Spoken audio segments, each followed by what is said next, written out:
এই যে এগুলো হচ্ছে কাগজি লেবু, অনেক ফলন হয়েছে এবার মাশাল্লাহ। আমি একটু ক্যামেরাটা কাছে নিয়ে দেখাচ্ছি, পেছনে ঘুরিয়ে, তাহলে বুঝতে পারবেন, হয়তো বা দূর থেকে বোঝা যাচ্ছে না।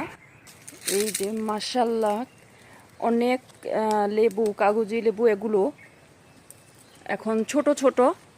এগুলো যখন বড় হবে দেখতে, চিন্তা করেন তো কিভাবে গাছ একদম ভর্তি হয়ে আছে মাশাল্লাহ। যখন বড় হবে তখন তো আরও বেশি দেখা যাবে। এখন ছোট ছোট তো এই জন্য দেখা যায় না, তেমন একটা বোঝা যাচ্ছে না যে কি পরিমাণ ফলন হয়েছে।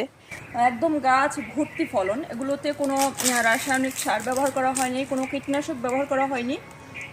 এগুলোর মানে একদম অর্গানিক ওয়েতে করা হয়েছে। এদিকে একটা গাছ, ওদিকে আরেকটা গাছ। শরবত করে খেলে কিন্তু কাগজি লেবুর অনেক তৃষ্ণাও মেটে, শরীরের উপকারিতার কথা তো বলাই বাহুল্য, আর কি বলবো। ঢাকাতে আমরা কত দাম দিয়ে এগুলা কিনি, তাও আবার মানে সেগুলো কি কীটনাশক মুক্ত কিনা তাও আমরা জানি না।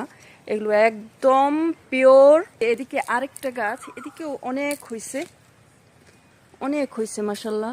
যে পাশে ফুল গাছ, আর এদিকে এই যে এদিকে একটা, আর এইখানে একটা, আর ওই যে ফুল গাছ।